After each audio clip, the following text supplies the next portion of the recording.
Le jeu Explore tes pouvoirs, c'est quoi?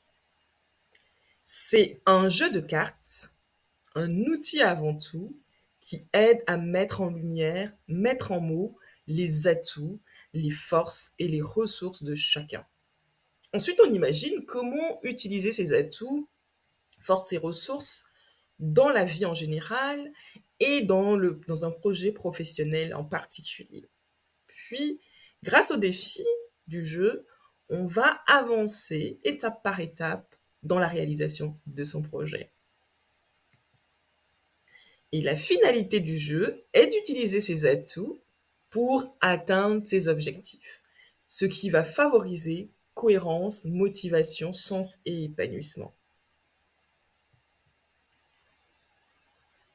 Dans ce jeu, la vie professionnelle est conçue comme une aventure où on découvre ses forces et atouts par la réflexion. On va découvrir ses talents, ses savoir-faire, ses sources de détente, ce qui ressource la personne, ses sources d'inspiration et ses valeurs. Et à chaque fois qu'on va découvrir une ressource ou un atout, on va gagner des trophées correspondants. Lorsqu'on découvre ses talents, on va gagner un trophée talent. Lorsqu'on découvre les savoir-faire, on va gagner un trophée savoir-faire, ainsi de suite.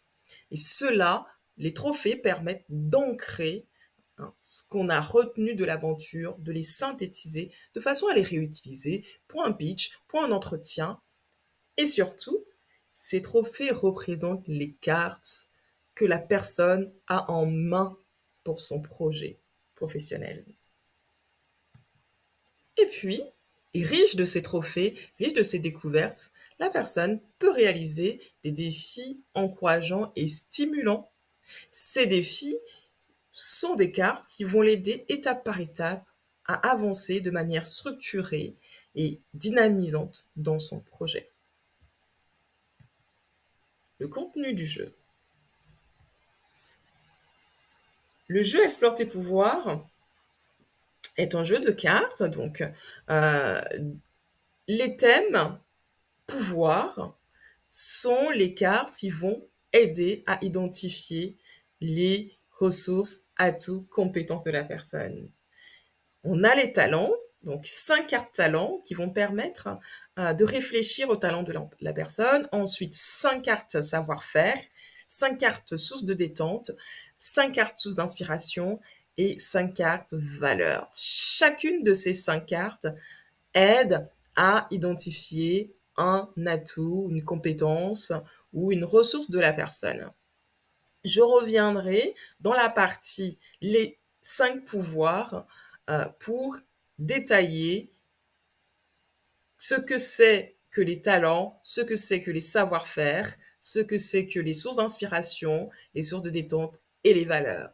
Mais ici, l'idée est d'avoir une vision d'ensemble du contenu du jeu.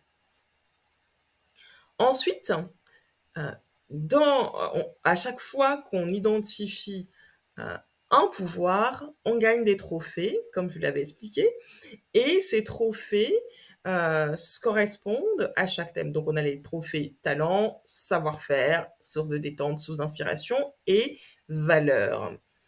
20 cartes trophées dans le jeu physique, mais ces 4 trophées existent également en numérique pour pouvoir être complétés parce que le 24 trophées, au bout d'un certain nombre d'ateliers, les cartes sont finies. Donc l'idée ici, c'est de savoir que ces cartes physiques peuvent être complétées par les cartes numériques.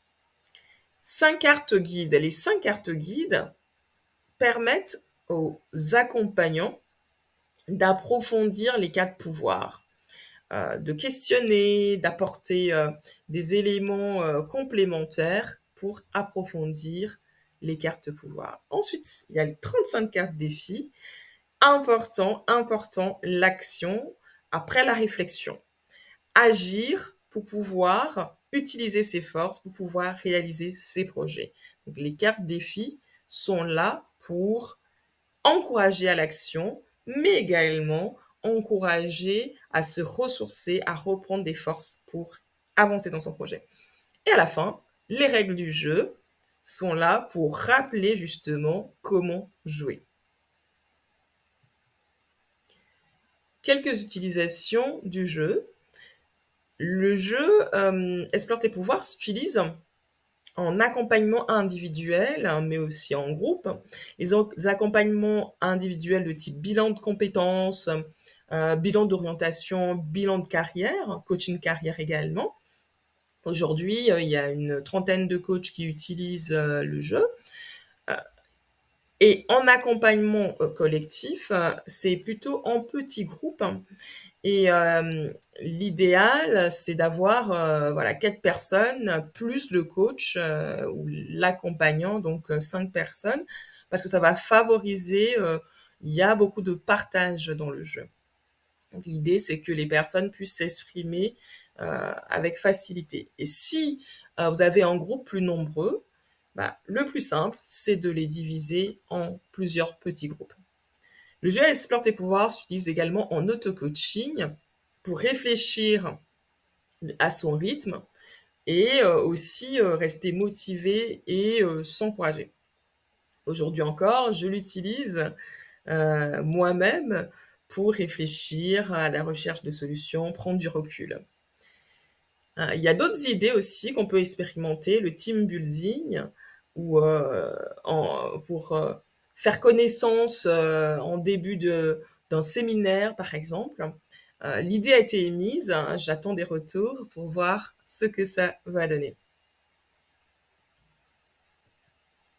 Et si vous avez des questions, notez-les. On pourra échanger lors des ateliers de mise en pratique si vous avez pris la formule mise en pratique. Et vous pourrez également m'envoyer les questions.